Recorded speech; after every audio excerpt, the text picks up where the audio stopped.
Mesdames et messieurs, bonsoir et bienvenue. Ce soir, un homme nous ouvre les portes du théâtre du crime, Rodolphe Archibald Reiss. Derrière ce nom se cache un trésor absolument inestimable et surtout un savoir-faire qui a révolutionné la façon de résoudre des crimes. Rodolphe Archibald Reiss, figure du XXe siècle, figure de l'Université de Lausanne également, est le pionnier de la criminologie. Vous allez découvrir ce soir comment cet homme a su introduire l'utilisation de la photographie au service de la police et de la justice pour au final donner naissance au premier institut de police scientifique du monde, ici à Lausanne. Les archives photographiques de Rodolphe Archibald Reiss constituent des archives majeures de l'Université de Lausanne. Elles constituent un fonds exceptionnel et pour cela, un projet interdisciplinaire aspire à mieux les préserver, à mieux les valoriser et à les accompagner d'une analyse scientifique.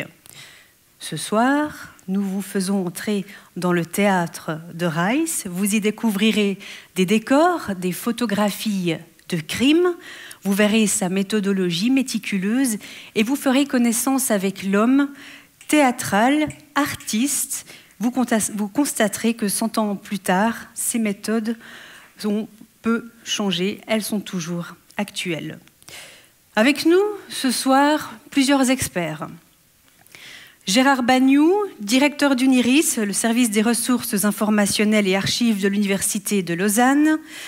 Christophe Champeau, professeur à l'École des sciences criminelles de l'Université de Lausanne également. Philippe Quesnel, professeur d'histoire de l'art à la Faculté des lettres de l'Université de Lausanne.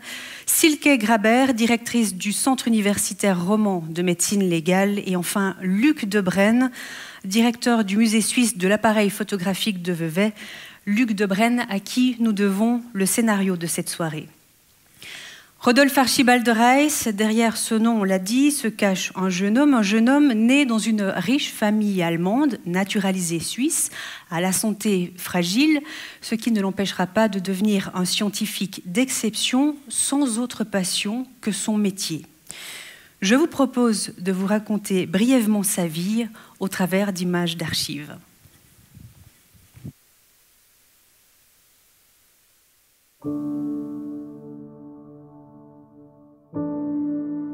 Voir, tout est là.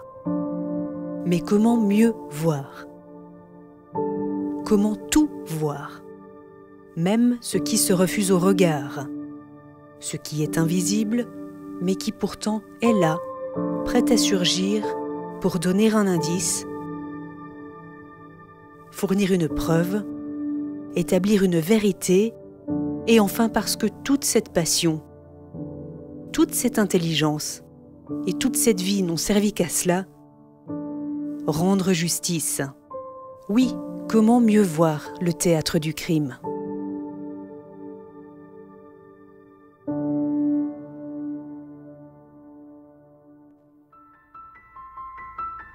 Vite, Rodolphe Archibald Reiss trouve l'instrument qui lui permet d'assouvir son idéal de justice. C'est l'appareil photographique. L'enregistreur automatique et impartial des événements, comme il le décrit lui-même en 1903. Il a alors 28 ans et une réputation déjà bien établie. Voilà 10 ans qu'il a brutalement quitté sa riche famille bourgeoise en Allemagne pour s'établir à Lausanne. Reiss y trouve une nouvelle mère nourricière, une alma mater, l'Université de Lausanne. Et une passion, la photographie, à laquelle il consacre sa thèse de doctorat en chimie et tout son temps libre. Reiss a tant d'énergie et de talent, de rigueur aussi, qu'il devient rédacteur en chef du journal suisse des photographes et de la revue suisse de photographie. Il donne des conférences, organise des expositions, mène ses travaux universitaires en parallèle. Il est bientôt chef des travaux photographiques de l'université, privat-docent de photochimie à la faculté des sciences. Ces 1000 activités ne lui suffisent pas. Il a trouvé un nouveau domaine de recherche scientifique qui correspond à son éthique exigeante, avide de vérité, les applications judiciaires et policières de la photographie. Rice a 25 ans, nous sommes en 1900. Il se rend à Paris chez le criminologue Alphonse Bertillon, fondateur de l'anthropométrie judiciaire, qui montre au jeune homme l'extraordinaire potentiel de la photographie dans l'enquête criminelle. Bertillon perçoit tout de suite qu'il n'a pas affaire à un stagiaire comme les autres. Il le prend en photo, de face et de profil, à la manière anthropométrique. Le ton est donné, le décor posé. Rice a la charge dès 1901 d'un cours de photographie scientifique, puis d'un cours de photographie judiciaire à l'Université de Lausanne. Il est nommé en 1906 professeur extraordinaire. Les moyens de l'université sont limités. Le professeur acquiert lui-même, grâce à sa fortune personnelle, une bonne part du matériel de prise de vue et d'analyse de son laboratoire. Sa leçon inaugurale est un plaidoyer en faveur de l'utilisation pionnière de la photographie dans la criminalistique. Il recommande la création de protocoles d'analyse dans la recherche d'indices. La leçon est sans tarder publiée dans une fameuse revue française, les Archives d'anthropologie criminelle. En 1909, par décision du Grand Conseil vaudois, l'Institut de police scientifique est créé, avec à la clé un nouveau titre universitaire et l'introduction d'une nouvelle discipline sur le plan académique. La première école de police scientifique au monde est créée. Elle fait elle-même école dans le monde entier. De nombreux pays envoient leurs policiers à Lausanne, auprès du professeur Rice, lequel se déplace aussi beaucoup pour porter au loin ses méthodes d'analyse. Le 22 février 1913, le New York Times note qu'un émissaire de la police new-yorkaise passe quelques semaines à Lausanne auprès du Suisse Sherlock Holmes.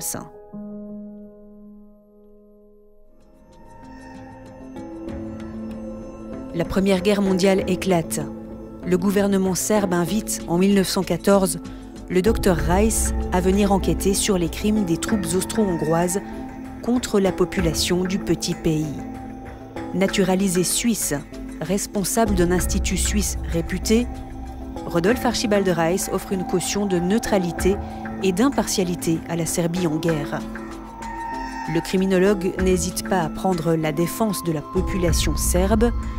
Il multiplie les conférences, les articles dans la presse suisse et étrangère, les livres. Il décide de rester sur place et démissionne de ses fonctions lausannoises en 1919, laissant son second, Marc Bischoff, prendre sa succession. Rudolf Archibald Rice meurt d'un arrêt cardiaque en 1929 dans sa maison de Belgrade, à l'âge de 54 ans. Il est toujours considéré comme une figure nationale en Serbie. Plus d'un siècle après la création de l'école de police scientifique, les photographies de Rice sont toujours l'une des archives historiques majeures de l'Université de Lausanne. Les milliers de plaques intéressent les criminologues, les spécialistes de la médecine légale et de la photographie, les sociologues, les historiens de l'art. L'université a décidé en 2016 de lancer un ambitieux projet de sauvegarde, de numérisation et de valorisation de ce fonds. En 2017, les fragiles plaques ont été transférées de l'École des sciences criminelles à Uniris, le service des ressources informationnelles et archives de l'Université de Lausanne.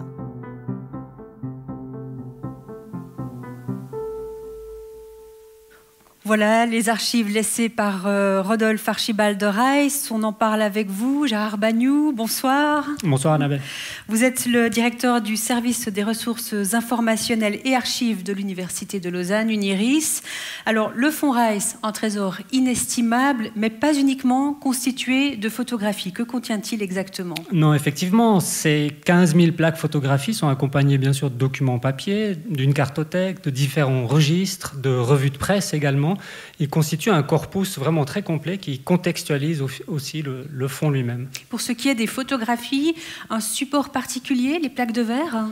Alors c'est assez paradoxal parce que les plaques de verre sont extrêmement fragiles, hein, vous la laissez tomber, elle se brise, mais en même temps ils ont une durée de vie, je dirais, beaucoup plus longue que le papier, et c'est aussi pour cette raison qu'elles nous sont parvenues jusqu'à maintenant, jusqu'à nous. Et qu'est-ce qu'on voit précisément sur ces plaques ?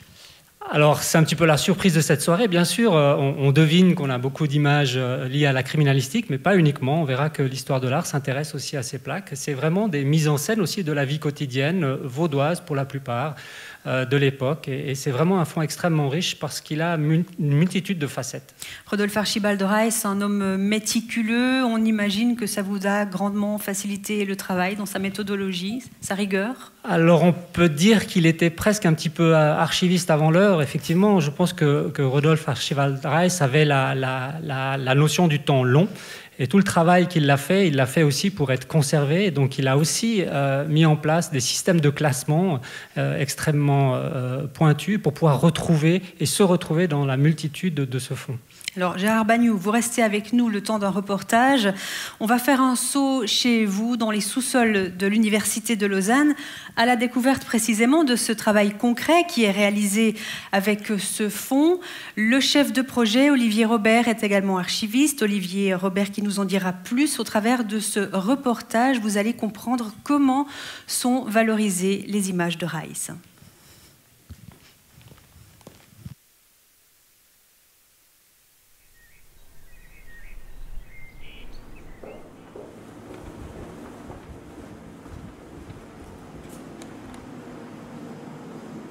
Le projet était parti de l'idée de travailler sur la collection, le corpus de plaques photographiques conservées à l'École des sciences criminelles de l'Université de Lausanne. Et pour des raisons d'intérêt du fonds, on s'est rendu compte qu'il fallait faire une sélection. Et plutôt que de faire une sélection qualitative, nous avons décidé de nous arrêter à une certaine date pour couvrir à peu près 15 000 plaques, la sauvegarde des 15 000 premières plaques de l'Institut, et de l'agrémenter de sources complémentaires comme la cartothèque, comme des registres d'expertise, et puis de tout ce qui pouvait toucher à la carrière de Raes qu'on arriverait à retrouver dans des institutions autres comme des musées ou des bibliothèques.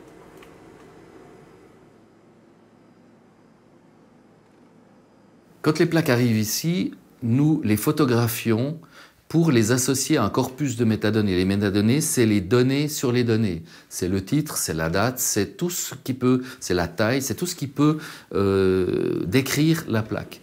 Et ainsi, au moment où les plaques sont numérisées par un professionnel, il peut immédiatement mettre le document en relation avec notre base de données.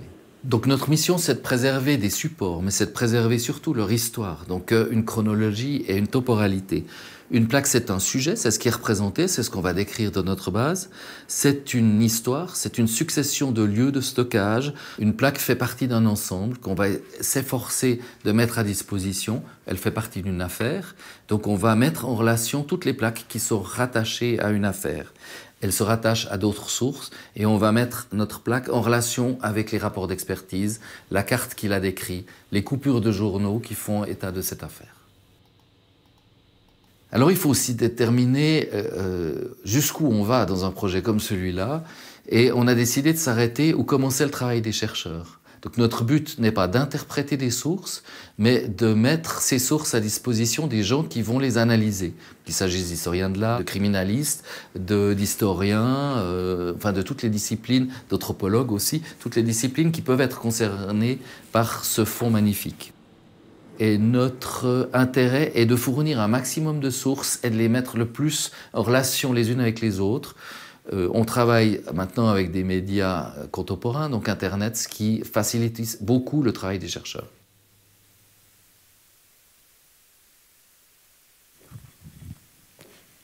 Alors, Gérard Bagnoux, ce travail de numérisation qui demande beaucoup de temps, beaucoup de ressources, beaucoup de moyens, beaucoup d'argent, forcément.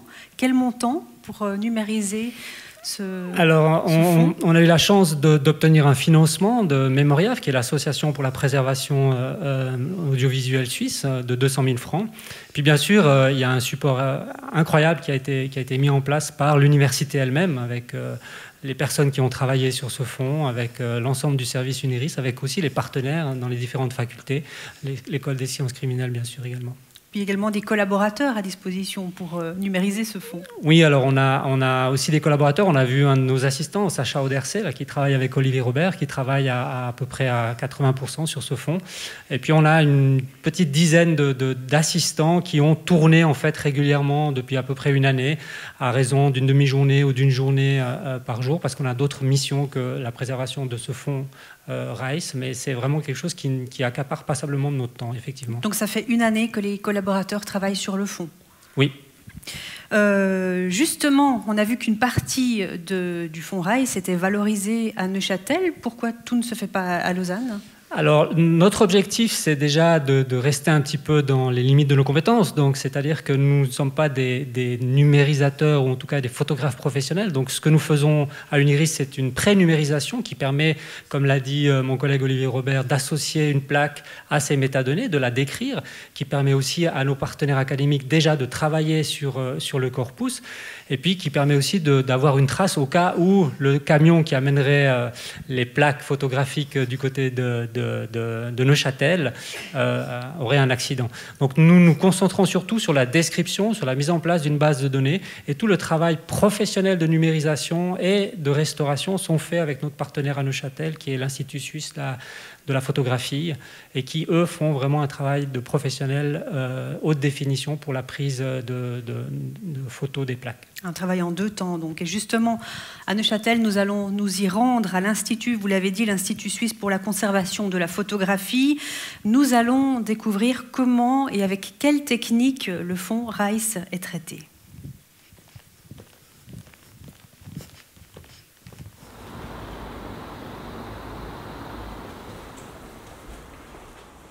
Alors nous nous trouvons à Neuchâtel, à l'Institut suisse pour la conservation de la photographie.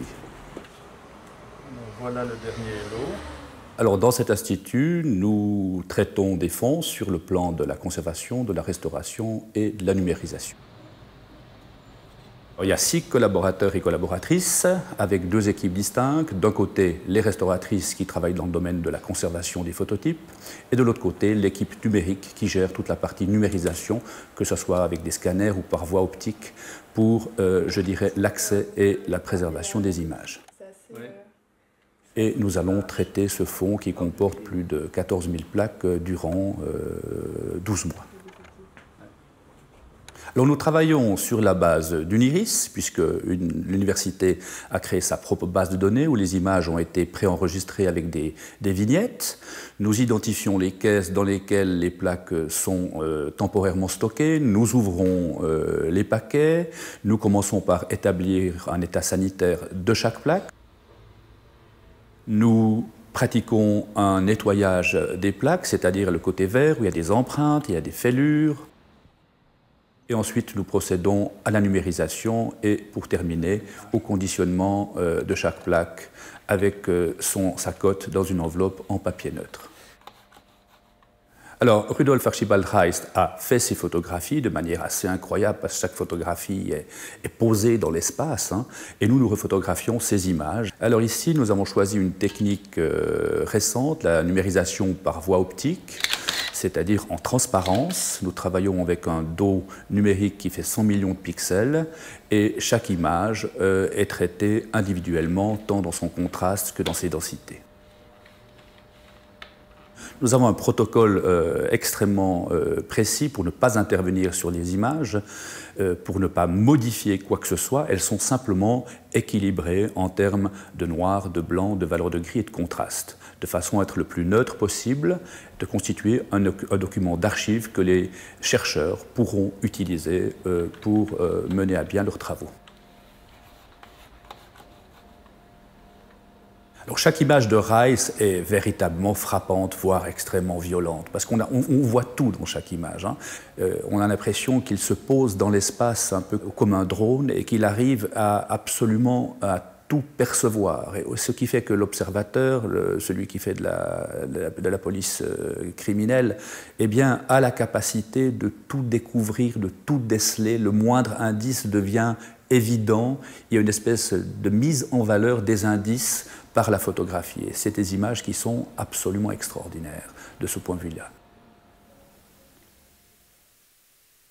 des images effectivement absolument extraordinaires que vous vous attachez à préserver, Gérard Bagnoud, mais pas uniquement pour l'Université de Lausanne. Qui d'autre pourra en profiter ? Alors, comme souvent, les fonds d'archives sont des fonds d'archives publics. Donc, l'idée pour nous, c'est vraiment de mettre à disposition ce fonds. Donc, le projet va durer jusqu'à fin 2019. Donc, à compter de 2020, le fonds sera accessible en fait à tout un chacun, au public. Est-ce qu'on arrive à estimer la portée scientifique et intellectuelle de ce fonds RAIS ?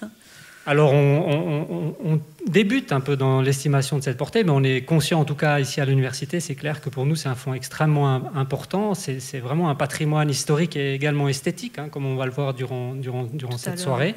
Et puis, on entre d'une certaine façon dans l'intime, hein, et en même temps dans le social, parce qu'il y a des images des campagnes vaudoises de l'époque. On entre aussi dans un niveau donc local, mais aussi un niveau international, hein. RAIS a eu aussi une carrière, je dirais, internationale quand il est parti en Serbie pour couvrir la Première Guerre mondiale. Donc on touche vraiment à l'émotion, et je crois que c'est ce qui rend aussi ce fonds patrimonial d'importance majeure. Merci beaucoup, Gérard Bagnoud. Vous pouvez regagner votre place. Le travail de RAIS ouvre des perspectives à de nombreux chercheurs et scientifiques. Un chercheur est avec nous ce soir, Christophe Champeau. Bonsoir. Christophe Champeau, vous êtes professeur à l'École des sciences criminelles de l'Université de Lausanne, et entre votre compagnie, nous allons découvrir comment l'école RAIS est parvenue à faire des émules dans le monde entier, car aujourd'hui encore, on sollicite vos services, hein, que ce soit des gouvernements ou des institutions.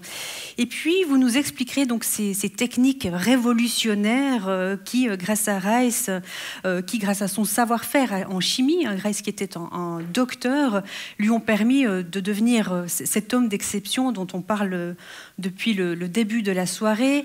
RAIS qui réfutait la théorie selon laquelle un criminel naît criminel. Selon lui, il n'y avait que la preuve, cette preuve irréfutable.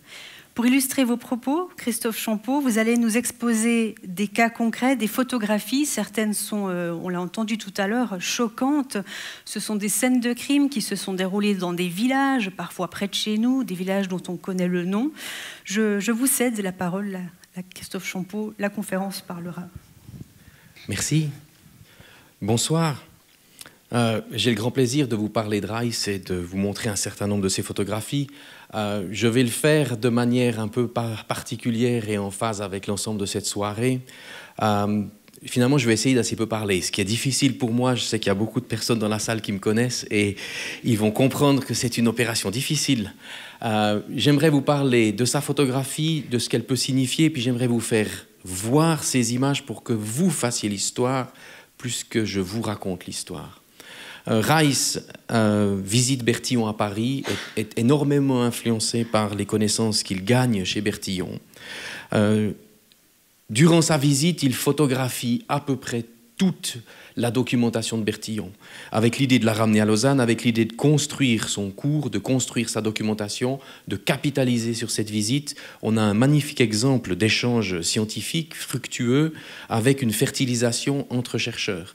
Bertillon a inspiré RAIS, RAIS a beaucoup appris chez lui, va ramener à Lausanne ces techniques, va les mettre en œuvre très rapidement avec l'élaboration de ce laboratoire dont vous avez déjà vu qu'un certain nombre de photographies, mais chez Bertillon, et tous ces clichés sont ceux que RAIS a pris directement chez lui.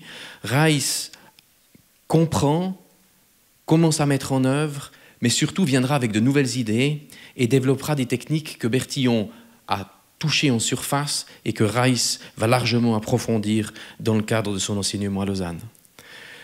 Très rapidement, et ça c'est des techniques qu'il a appris chez Bertillon, il va mettre en évidence des traces, les photographier, jouer avec la lumière, trouver la bonne interaction pour mettre en évidence des traces, comme ici ces traces papillaires sur cette horloge, les faire parler le plus objectivement possible, avec le minimum d'images, parce que chaque image est coûteuse, contrairement à la photographie d'aujourd'hui, et mettre en place ce laboratoire qui va commencer également à offrir des services, tant en termes d'enseignement et de recherche à l'université, mais également au service de la justice, en acceptant un certain nombre de mandats.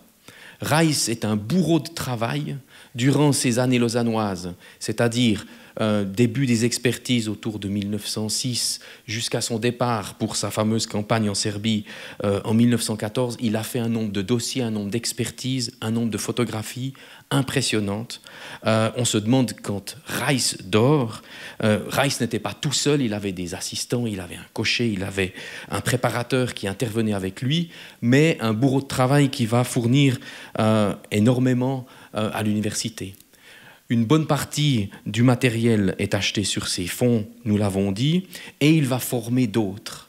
Ici, des étudiants roumains qui viennent apprendre la photographie judiciaire directement à Lausanne. Et d'ailleurs, lors de ma visite en Roumanie, un certain nombre de photographies qui étaient à leur mur transpiraient la formation qui avait été obtenue sur site.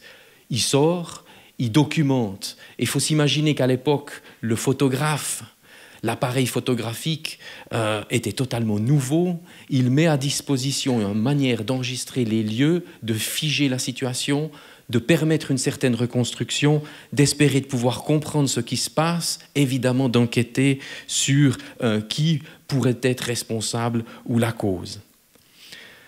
Et puis en même temps, découvrir des scènes qui sont dures, évidemment, les enregistrer des scènes qui, normalement, dans une photographie plutôt réservée à une élite, n'étaient pas enregistrées par le passé, documenter des intérieurs qui sont loin d'être des intérieurs bourgeois.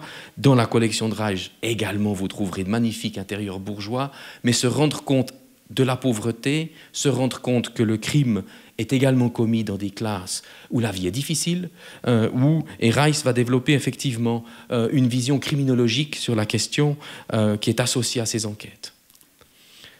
Essayer de donner un nom, c'est la base de l'enseignement de Bertillon, identifier les personnes vivantes ou mortes. Ici, un jeune russe récupéré du lac Léman, il est décédé, mais Reiss va le remettre en position, essayer d'améliorer sa beauté, le rendre reconnaissable par ses proches. On est loin d'avoir les bases de données dont nous disposons aujourd'hui pour pouvoir reconnaître, le mettre en situation, le rendre à une famille pour pouvoir lui attribuer un nom. Reiss va documenter toutes les traces qu'il découvre, évidemment celles qui permettent de faire avancer les enquêtes, comme les traces papières, mais je vais vous montrer un certain nombre de traces. Reiss est un talentueux photographe. Et le mot est peut-être un peu faible, il a un talent artistique certes, mais il a une maîtrise technique qui est largement supérieure à celle de Bertillon et des photographies parisiennes de l'époque. Reiss, véritablement, et ça vient de sa formation de photographe, ça vient de sa passion pour la photographie et sa connaissance des émulsions, il a une capacité de travailler la lumière pour mettre en évidence les traces qui ne trouvent pas de comparaison, et je ne vous cache pas que tous les photographes forensiques aujourd'hui aimeraient être capables d'enregistrer des images de la qualité de Reiss. Donc les traces sont mises en évidence en fond clair, en fond noir, sur différents supports, ramenées en laboratoire ou photographiées sur site, des traces au sol, des traces dans le sang, des traces qui sont susceptibles de vous raconter l'histoire, susceptibles de vous permettre de reconstruire les faits, susceptibles d'aider les enquêteurs, les magistrats à comprendre la situation. L'expertise en documents, et là, Reiss va développer des techniques d'imagerie, exploitant les techniques de filtrage et d'absorption sélective des encres qui sont utilisées. Quand vous utilisez 2 encres, et typiquement pour faire une falsification comme celle que vous avez sous les yeux, eh bien pouvoir le mettre en évidence de manière photographique en jouant sur l'absorption différentielle entre 2 traits et montrer que le chiffre a été modifié, c'est une manière de rendre objectif une vérité qui se cache dans la pièce et qui est difficile à mettre en évidence. Donc travail sur la photographie microscopique également, travail sur la photographie en frisance, sur des traces qui sont visibles potentiellement, mais dont la mise en évidence est facilitée par ce travail avec l'éclairage et l'enregistrement. Et ici, les tatouages Reiss a une collection assez abondante de tatouages, et je pense que le forensicien de demain continuera beaucoup à photographier des tatouages, c'est très à la mode, mais ceux-ci n'étaient pas aussi visibles que vous le voyez sur ces images, parce que pour pouvoir les enregistrer, Reiss va adapter ses émulsions pour être dans la gamme de sensibilité. Les tatouages de l'époque passaient avec le temps, et pour pouvoir les remettre en évidence et les enregistrer, Reiss développe des techniques photographiques particulières, des techniques spécialisées qui n'ont qu'un seul but, c'est de rendre visible ce que vous ne voyez pas. Je vais vous prendre dans 2 dossiers traités par Reiss. Le premier dossier, c'est le meurtre et l'assassinat, de la dame Sivers. Je vais parler assez peu de l'histoire, sinon le temps ne me permettra pas de terminer. Mais j'aimerais que vous preniez juste les quelques instants pour vous imprégner de la scène. Quelques semaines avant les faits, Madame Sivers cherche une nouvelle femme de ménage. Une annonce est publiée. Puis Reiss est appelé sur une scène où on lui indique qu'on a découvert un cadavre, enregistre les lieux. Il a un nombre de photographies limitées qu'il va pouvoir mettre en œuvre. Il se déplace certes avec un équipement, avec de l'aide, mais le nombre de photographies qu'on peut raisonnablement faire avec les instruments que vous avez sur scène sont limités. Reiss donc choisit ces photographies pour pouvoir figer la scène, pour pouvoir vous permettre de comprendre ce qui s'est passé. Ici, la cuisine. Dans la cuisine est récupéré un emballage, journal, qui contenait une hachette qui a potentiellement été utilisée pour fracasser le crâne de la dame Sivers. Il photographie l'emballage, il a encore la forme de la hachette. Puis il intervient dans la chambre. Là, dans la chambre, il va enregistrer que 3 photographies. La première, c'est celle depuis la porte d'entrée pour se rendre compte de la situation. Vous voyez le corps, la commode. Puis, sous un autre angle, pour se rendre compte du lit, Madame Sivers venait de se lever. Et la dernière, pour documenter la victime. Ici, Reiss va utiliser sa caméra technique en la plaçant au-dessus de la victime pour pouvoir faire cet enregistrement. Et normalement, vous devriez avoir vu une pièce supplémentaire sur cette photographie, un tout petit peu plus haut que la tête de la victime. Et ça, c'est la hachette. Et la hachette est celle qui a été utilisée pour tuer cette dame. Elle sera documentée, les blessures, la hachette sera séquestrée, Reiss y cherchera des traces papillaires, en détectera quelques fragments, insuffisants pour permettre une comparaison avec les empreintes de référence de la personne mise en cause, puis investiguera la manière dont les coups ont été portés sur la victime, reconstruira la séquence d'activité de ces coups, et vous l'aurez compris des petites images que je vous présente, que la thèse de la légitime défense sera difficile à soutenir parce que les coups ont été portés par l'arrière. Le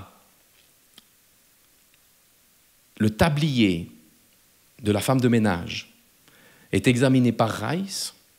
Des traces de sang montrant des projections sont observées sur ce tablier et Reiss va donc apporter l'ensemble de ces éléments pour aider à la manifestation de la vérité. Je ne vous donne pas plus d'informations et je passe à la deuxième affaire. L'empoisonnement Bolo. La dame Bolo est retrouvée dans son lit après avoir agonisé pendant un week-end entier suite à l'absorption d'acide sulfurique et Reiss est appelé sur les lieux pour en faire l'investigation complète. Il va mettre en œuvre les techniques qu'il a apprises à Paris. Il va documenter, faire un croquis, mesurer, comprendre les pièces, comprendre l'agencement, comprendre les traces. Photographier la victime qui est dans son lit, identifier effectivement la trace de brûlure d'acide importante qu'on peut observer, de l'observer de l'autre côté. Remarquez que dans une autre pièce, au sol, il y a une trace importante qui pourrait avoir été laissée par de l'acide. Il la photographie. Remarquez que dans une autre pièce, il y a des traces au mur qui pourraient être intéressantes pour l'enquête. Se rendre compte que ces traces ne sont pas intéressantes et n'ont pas été laissées dans l'acide, mais ont été laissées dans une autre matière. Examiner les habits de la victime pour voir dans quelle mesure les traces d'acide qui seront présentes sur ces habits permettent de comprendre ce qui s'est passé. A-t-elle absorbé de l'acide sulfurique avec le dessein de se suicider, tel qu'allègue d'ailleurs son mari, ou au contraire, quelqu'un l'a aidé à absorber ce liquide et nous ne serions pas dans une situation de suicide. Rice va documenter les habits, va examiner les traces, va arriver à la conclusion que Dame Bolo ne pouvait pas avoir absorbé cet acide sulfurique d'elle-même, que les taches sur les habits témoignaient d'une absorption qui n'était pas celle, qui ne correspond pas aux tâches auxquelles vous seriez amené si vous faites l'exercice de prendre de l'acide sulfurique d'une bouteille de Fernet Branca, qui a d'ailleurs été retrouvée sur les lieux. Je ne vous invite pas à l'expérience, il va de soi. Et finalement, le capuchon de la bouteille de Fernet Branca a été retrouvé dans les poches du mari de Dame Bolo, qui a finalement été condamné à 100 francs d'amende et aux frais et à 20 mois d'emprisonnement. Je vous remercie.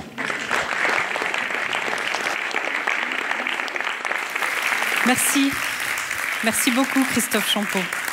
Merci.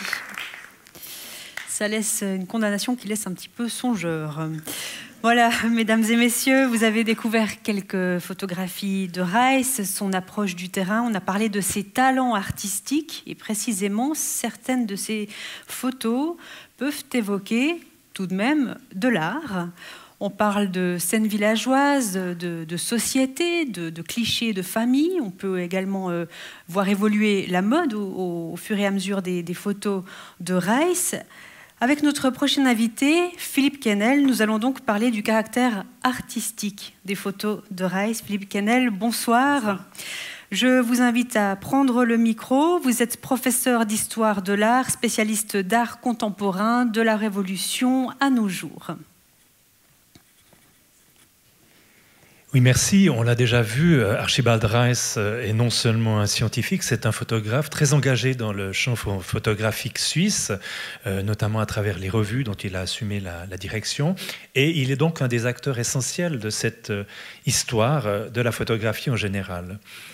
En 1902, la revue suisse de photographie annonce qu'elle sera publiée sous la direction de M. Rice, docteur ès sciences, chef des travaux photographiques de l'Université de Lausanne.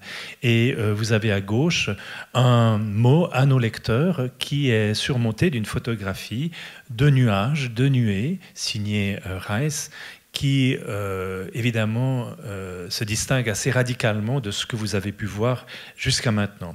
Lausanne est une scène photographique assez active, notamment avec la rencontre de la 11e session de l'Union internationale de photographie à Lausanne, une rencontre qui est immortalisée par De Jong. De Jong, qui est un photographe qui appartient à une dynastie de photographes qui a joué un rôle très important à Lausanne. Le discours de Rice est non seulement un discours technique, c'est un discours esthétique. Par exemple, en 1904, dans la revue, il prend position dans le débat autour de la photographie qu'on appelle pictorialiste, qu'il appelle celle des modernes, ou qu'il appelle de manière péjorative les floutistes, une prise de position qui montre que Rice non seulement est un connaisseur sur le plan de la chimie photographique, mais qui est un connaisseur aussi sur le plan de l'esthétique. La question qu'on est amené à se poser, évidemment, celle des cultures visuelles de Rice. C'est un technicien, c'est un théoricien, c'est quelqu'un qui, aux environs de 1900, a une pratique extrêmement contrastée, comme le montrent ces autochromes conservés dans le fond Rice. Une nature morte, un portrait, qui sont deux genres que Rice pratique dans le domaine scientifique. Donc une double lecture est possible de ces photographies aujourd'hui sur le plan criminalistique, puis par rapport à l'inscription de ces photographies dans l'histoire des genres qui ont été codifiés, hiérarchisés depuis le XVIIe siècle, à savoir la nature morte, très morte dans le cas de Rice, le paysage, le portrait, la scène de genre, qui façonne les cultures visuelles occidentales et le regard des photographes aux environs de 1900, et notamment le regard de Reiss. Ainsi, par exemple, un paysage, une scène de crime comme le meurtre de Beta ou le suicide du Bois Bermé sont des photographies qui peuvent être vues de deux manières, comme des scènes de crime ou comme des photographies de paysage. Ainsi, ces scènes de genre qui mettent en scène à gauche un jeune homme qui, s'il habitait Montmartre, serait qualifié d'Apache, et sur la gauche, des enfants du côté de Villeneuve qui animent une scène de crime, mais en définitive, il pourrait très bien s'agir d'une photographie prise quelques années plus tôt lors de l'exposition nationale suisse à Genève en 1896. À cela s'ajoute une nouvelle catégorie, qui est celle de la photographie documentaire ou journalistique, ici la visite de l'évêque de Lausanne. Quelle fut la culture visuelle et photographique de Reiss ?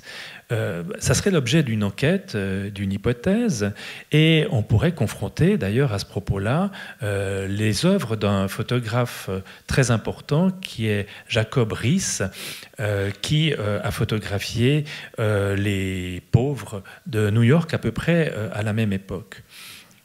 Ce que je veux dire ici, c'est qu'il n'y a pas de dialogue, évidemment, il n'y a pas d'influence directe entre Riis et Reiss, mais un même espace de pratique et de représentation des mêmes codes visuels qui circulent et sont repris par des acteurs différents dans des espaces professionnels différents. Dans le fond, Archibald Reiss se développent ainsi des tensions entre une pratique esthétique ou des pratiques esthétiques divergentes, et dans la plupart des cas prévaut chez Reiss évidemment l'exigence de la netteté et de la lisibilité. C'est un postulat sur lequel repose l'usage forensique de la photographie, on l'a vu.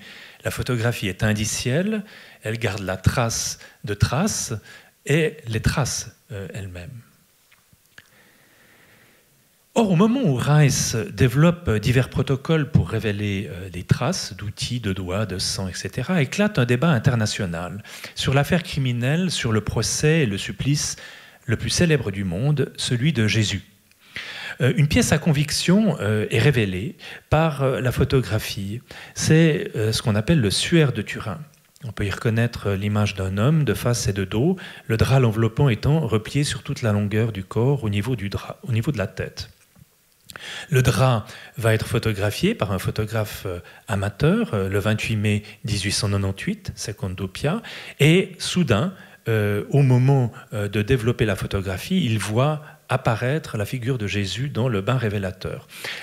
L'Osservatore Romano du 14 juin 1898 déclare ainsi, je cite, « Le Saint-Suaire était donc lui-même un négatif exact, quoiqu'en apparence indéchiffrable, du sanglant cadavre que l'on y avait déposé. » Peu après, on lit sous la plume d'Arthur Lotte, qui est préparateur actif à l'école de Chartres de Paris, « C'est comme si Jésus-Christ lui-même, dans le tombeau, avait été photographié sur son linceul par un opérateur invisible pour que ce cliché servît ensuite à tirer une épreuve de son portrait. » La découverte de la radiographie en 1895, qui est un phénomène esthétique et technique, permet au même moment d'alimenter les spéculations autour de ce fameux drap de Turin.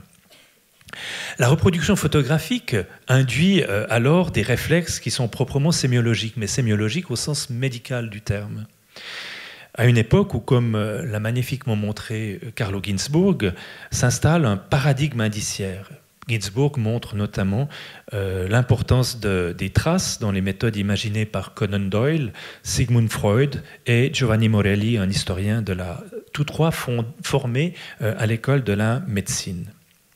Lors de l'ostension du suaire, en 1931, 12 prises de vue sont exécutées par un photographe, cette fois-ci professionnel, avec d'autres techniques, Giuseppe Enrie, et dans de toutes autres conditions techniques. Une série de gros plans montre les textures du tissu et relance notamment des enquêtes, notamment sur la simulation du supplice et des empreintes. On trouve la trace de ces simulations dans un ouvrage rédigé par Paul Vignon, qui connaît une nouvelle édition plus complète en 1939. Les archives Vignon sont conservées à l'Institut catholique de Paris, où j'ai pris ces photographies des outils, notes et essais de l'auteur, qui sont autant de démarches parfaitement analogues à celles conduites par Archibald Rice dans les mêmes années, comme le montre la photographie de ce mouchoir taché de sang en bas à gauche, qui est en fait du sang de cochon.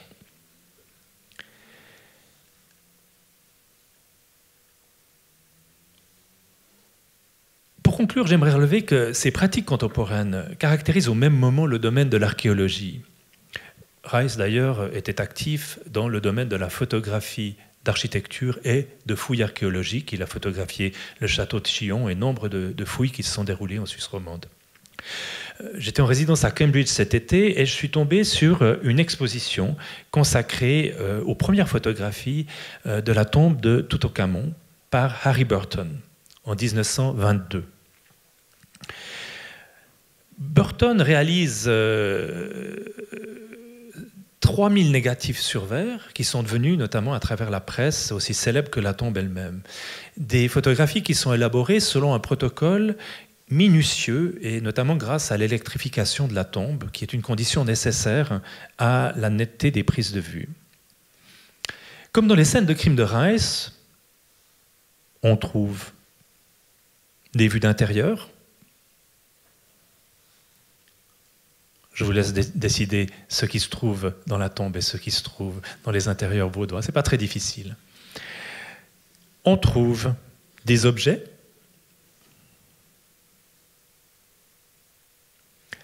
On trouve des corps transformés. Et lorsque les archéologues ôtent le masque d'or du pharaon, la tête de la momie apparaît. Je compare ici avec des essais de revivification sur un vieillard effectués par Rice.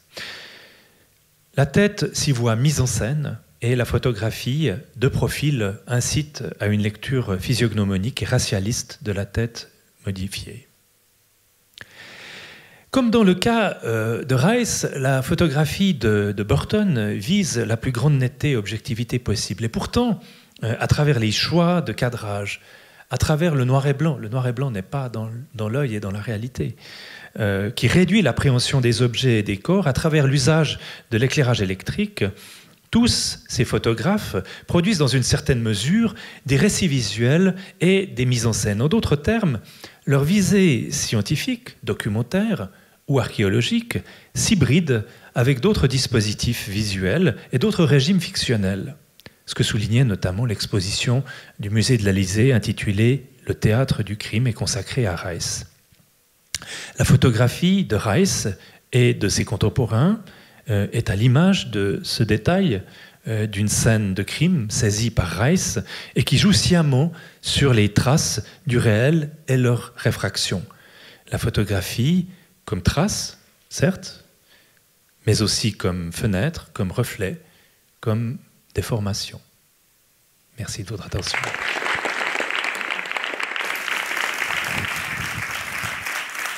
Merci beaucoup Philippe Canel.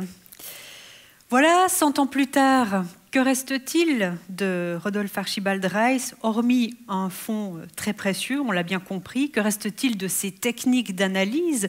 Comment utilise-t-on aujourd'hui l'image au service de la médecine légale? Eh bien, des éléments de réponse nous seront fournis avec Silke Graber, directrice du Centre universitaire roman de médecine légale. Bonsoir Silke Graber. Bonsoir mesdames et messieurs. Mon but aujourd'hui ou ce soir est de vous montrer comment on travaille aujourd'hui sur les scènes de crime, comment on peut visualiser un corps humain aujourd'hui. Et je pense que vous allez être frappés par une chose essentiellement. Aujourd'hui, on essaye de ne plus faire des images qui choquent.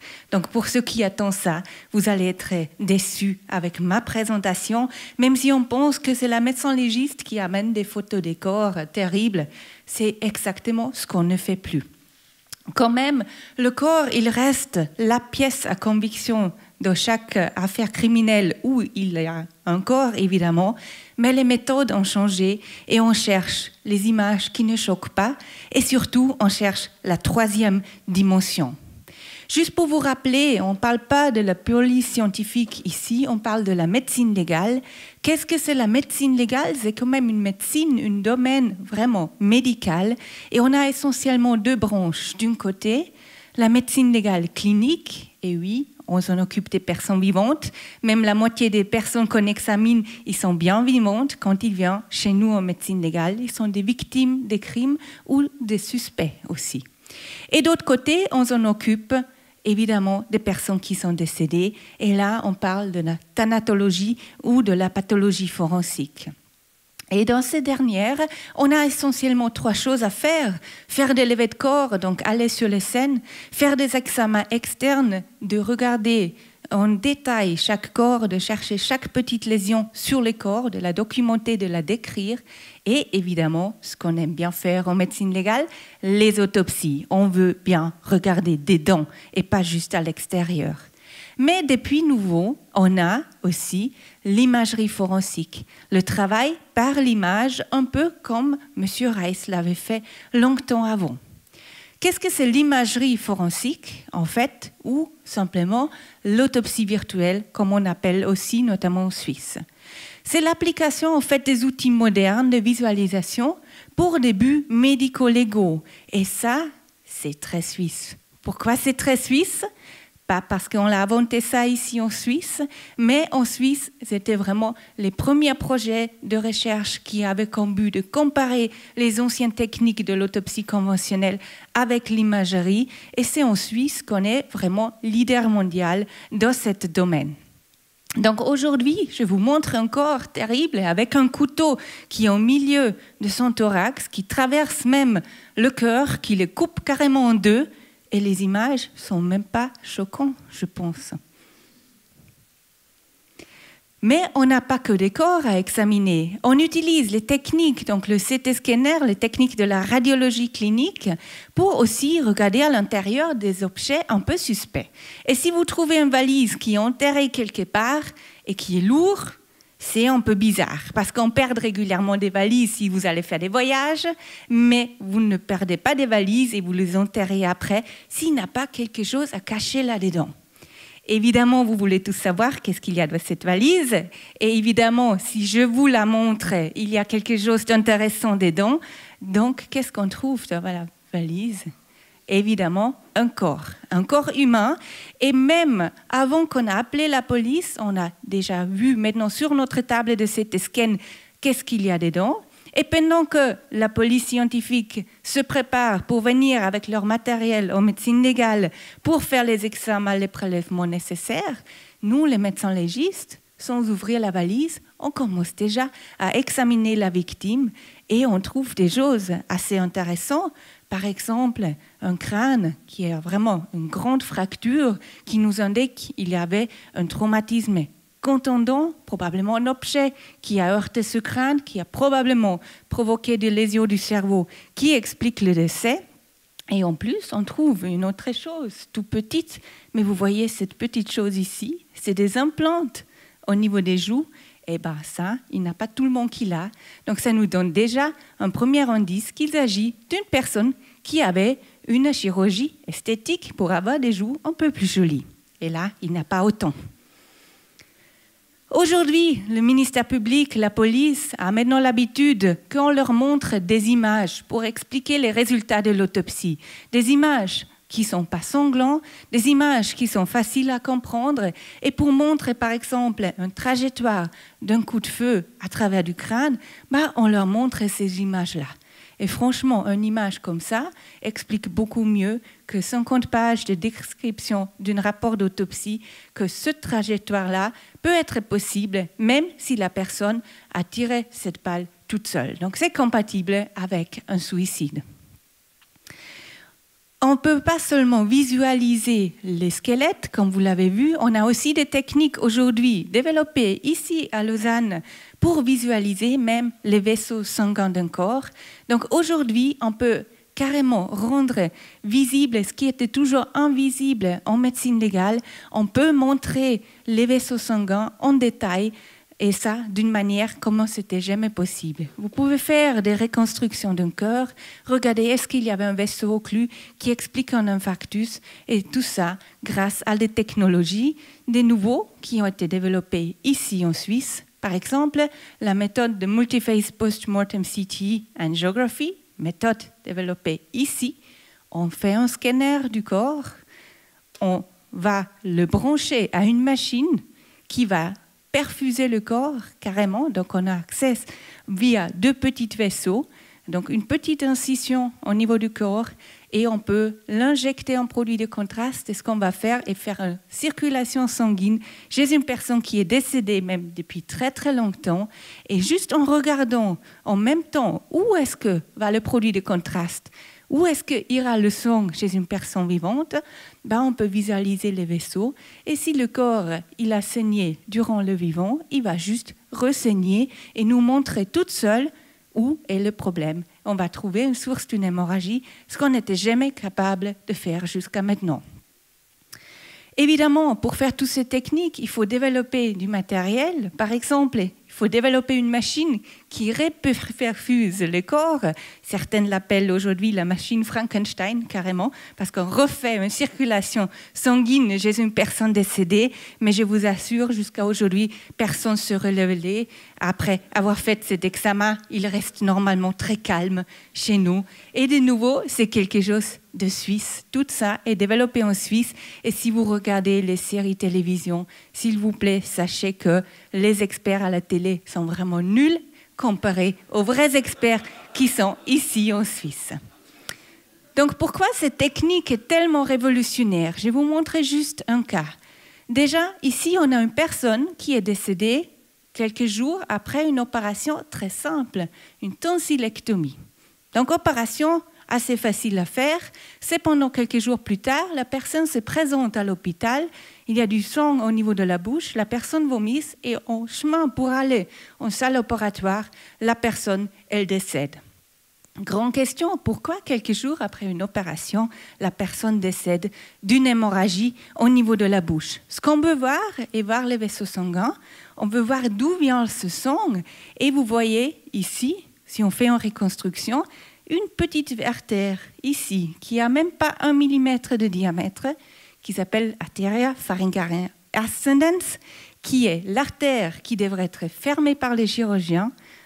Elle n'a pas été fermée, et je vous jure, quand on fait l'autopsie, cette petite vaisseau, on ne les voit pas. Et surtout, on ne les voit pas saigner. Et là, en réinjectant le produit de contraste, on refait vivre presque le corps, il nous montre toute seule où est le problème et on peut voir s'il peut agir d'un erreur médicale ou pas. Et on peut également faire des autopsies virtuelles chez les personnes vivantes parce que normalement, eux, ils n'aiment pas. Si on regarde à l'intérieur, ça fait mal, on fait une fois et c'est pas très bien, on reste des médecins.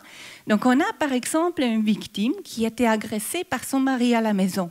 Elle nous dit qu'il lui a pris par le cou, il a serré très fort, elle va venir faire un examen médical et nous, on ne trouve rien à la surface. Donc aujourd'hui, on lui demande d'aller dans un examen par résonance magnétique, de faire une autopsie virtuelle d'une personne vivante qui ne lui fait pas de mal, même pas d'irradiation. Et là, on peut voir au niveau du cou qu'il y a des hémorragies dans les muscles profondes qui prouvent finalement que cette âme avait une agression contre le cou. Et si on n'aura pas fait cet examen, on ne pourrait pas le prouver.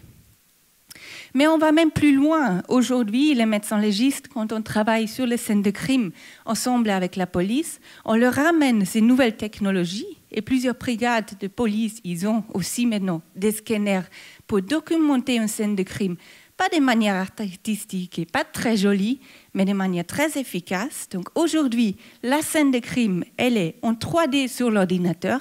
Vous pouvez même vous promener dans votre bureau sur la scène de crime si vous voulez. Nous, on va scanner la victime en 3D également, avec des couleurs et tout, avec notre scan portable qu'on amène sur place. Et les lésions essentielles, et par exemple l'arme de crime, On va scanner avec le Ferrari de scanner, une résolution extrêmement haute, largement en dessous d'1 millimètre, et on a documenté tout, la scène de crime, la victime, ses lésions et l'arme de crime, pour ensuite reconstruire tout cela. Et ce que je vous ai dit, aujourd'hui, on ne veut pas juste voir des images qu'une personne a fait, on veut le voir complètement, et dans notre bureau, on peut revisiter la scène de crime quand on veut.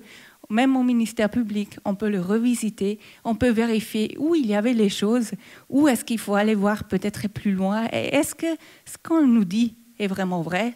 Par exemple, un livre était sur une table ou pas, ben on peut juste revoir et sauvegarder la scène de crime en entier.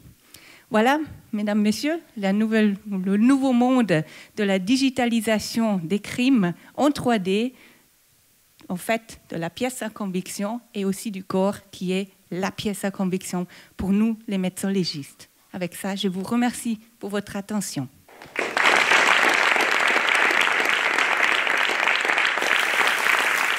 Silke Graber, directrice du Centre universitaire roman de médecine légale. Merci beaucoup. Dernier expert à venir nous apporter son analyse ce soir, Luc Debrenne est avec nous. C'est à lui que nous devons une grande partie du déroulement de cette soirée. Luc Debrenne est un ancien journaliste au Nouveau Quotidien, à l'Hebdo et au Temps. Depuis le début du mois de juin, il dirige le musée suisse de l'appareil photographique de Vevey, un domaine, la photographie, qu'il connaît particulièrement bien, puisqu'il est lui-même issu d'une famille de photographes et que c'est un passionné de photos. Nous avons donc fait connaissance avec Reiss l'homme, Reiss l'enquêteur, Reiss l'artiste.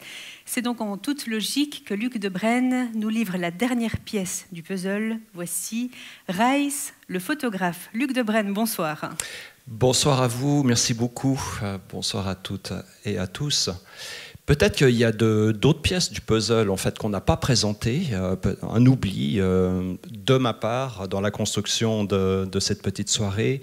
Ces grandes chambres photographiques qui me bordent de part et d'autre de la scène, qui sont les vrais appareils photo de Reiss qui sont conservés actuellement à l'Université de Lausanne. Ce sont des pièces absolument exceptionnelles qui ont été utilisées par Reiss, qui étaient... On l'a dit rapidement, parmi ce qui se faisait de mieux à l'époque.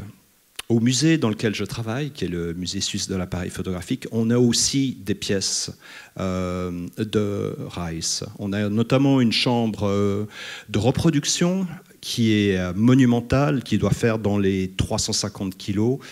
Et j'ai évidemment pas pu l'amener ici. Comme je suis venu en scooter, je préférais prendre la chambre de voyage de Rodolphe Archibald Reiss, qui était en fait son appareil compact, l'appareil en compagnie duquel il se déplaçait, qui était relativement léger. Et là, j'ai été regardé dans les fiches pour ce qui est de la provenance de cette chambre photographique, et puis c'est un peu mystérieux parce que elle a été saisie auprès de contrebandiers et ensuite confiée à Reiss. Dans quelles conditions, comment, on ne sait pas. Peut-être qu'on ne le saura jamais ou que ça mériterait peut-être une enquête.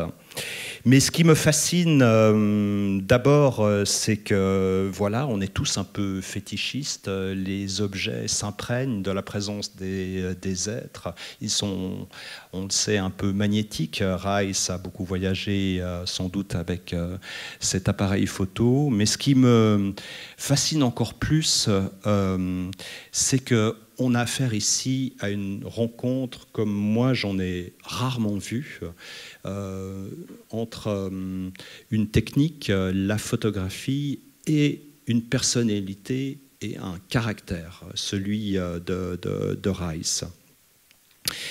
Parce que en fait, on l'a dit et redit lors de cette soirée, qu'est-ce qu'a toujours recherché Reiss toute sa vie ? Ce sont des indices, des traces, des empreintes, des détails visibles ou invisibles, des preuves. Et qu'est-ce que la photographie en elle-même, cette écriture, littéralement cette écriture de la lumière? D'abord, c'est une empreinte. C'est une empreinte de la réalité sur un support photosensible. À ses débuts, il y a presque 2 siècles maintenant, la photographie, on disait d'elle qu'elle était le miroir permanent qui garde toutes les empreintes. La photo, on le sait, elle enregistre une émanation lumineuse, ce qui rejoint la qualité que Rice lui attribuait, l'enregistreur automatique et impartial des événements. À l'époque de Rice, et en quelques décennies après, il y avait une vertu, une qualité qu'on associait à la photographie, c'est la vérité. Cette technique, ce médium, était aperçu, analysé, vu comme un enregistrement automatique de la réalité, un enregistrement mécanique. On avait de l'optique, de la chimie, mais surtout le travail du soleil, en quelque sorte, le travail de la nature. Le premier livre de photographie jamais publié avait pour titre « The Pencil of Nature », le crayon de la nature. Bref, pendant des décennies, la photographie a dit la vérité. On sait évidemment maintenant que ce n'était pas du tout le cas, que c'est une série de choix subjectifs et de décisions toujours, et qu'on est bien loin de cette objectivité supposée de la photo. Mais voilà, à l'époque de Rice aussi, parmi ses multiples activités, était journaliste. Et à son époque, la photographie commence à apparaître massivement dans les journaux. Et pourquoi? Pourquoi? Parce que les journalistes étaient accusés, ils le sont, paraît-il, encore aujourd'hui, de tordre peut-être un peu les faits, de les rapporter de manière pas tout à fait exacte. Et la photographie venait attester, renforcer le discours journalistique, et c'est pour cette raison, qu'elle s'est imposée si massivement dans les journaux, dans la presse. Aujourd'hui, on a basculé de l'autre côté, on est dans l'ère du soupçon, on est dans l'ère du fake news, et donc la photographie, elle est plutôt soupçonnée de mentir qu'autre chose. Voilà, et donc, on l'a dit, la photographie garde la trace durable de ce qui est, elle donne évidemment beaucoup d'indices et de détails. La personne, le scientifique qui a annoncé au monde en 1839 qu'une invention surprenante était donnée en open source, on dirait aujourd'hui, au monde entier, Arago, ce scientifique, disait que tout ce que l'image renferme se trouve reproduit dans les plus minutieux détails, avec une finesse et une exactitude incomparables. Lorsque les gens ont regardé pour la première fois une photographie, ils n'ont pas compris ce qu'ils ont vu. En revanche, ils ont aperçu quelque chose qu'ils ne doutaient pas, qui les a tout de suite fascinés, c'était cette accumulation de détails. C'était absolument extraordinaire.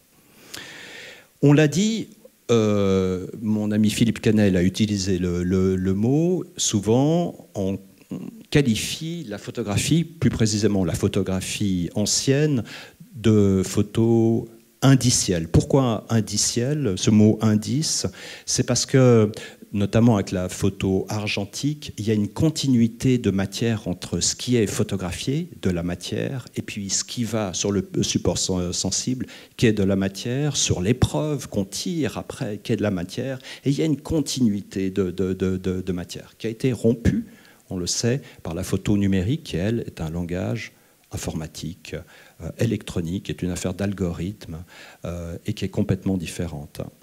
Donc, on est toujours dans cette histoire d'indice.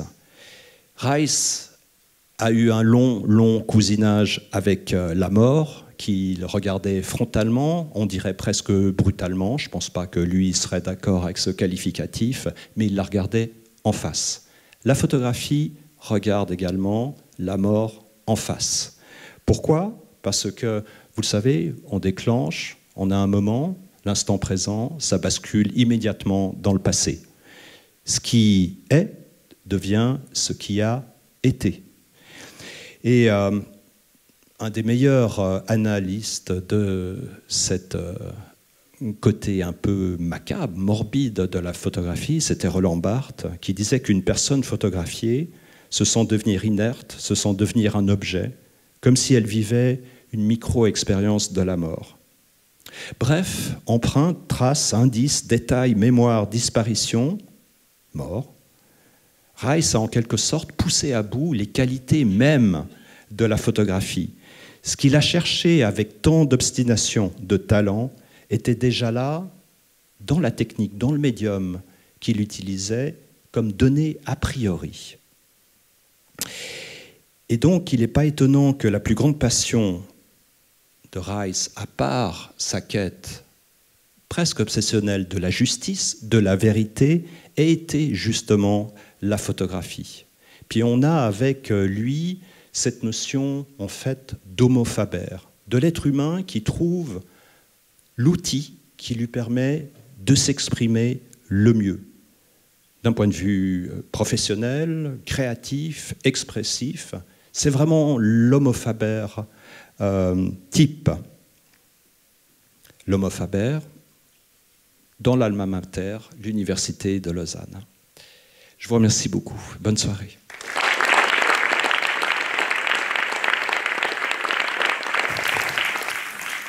Merci beaucoup, Luc Debrenne. Et avant que le rideau de ce théâtre du crime se referme définitivement ce soir, je vous propose de nous plonger une dernière fois dans les images de Reiss. Quel héritage vous laisse-t-elle à vous? C'est la conclusion de cette soirée au travers d'un bref reportage.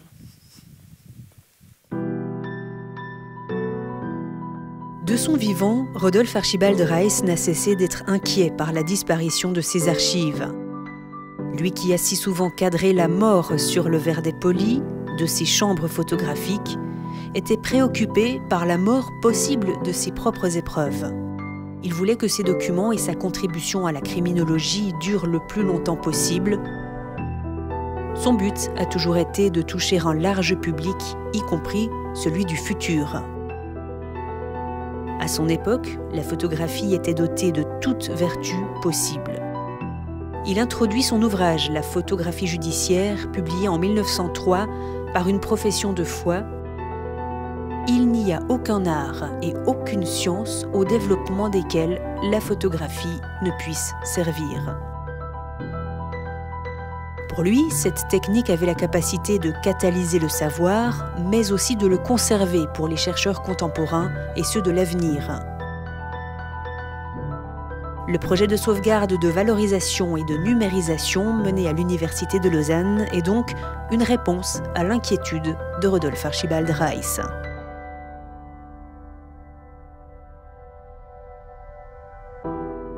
Son œuvre est désormais assurée dans le temps long de l'archive réfléchie, organisée, ouverte et utile à tous. C'est le meilleur hommage que l'on pouvait, au XXIe siècle, rendre à ce scientifique d'exception.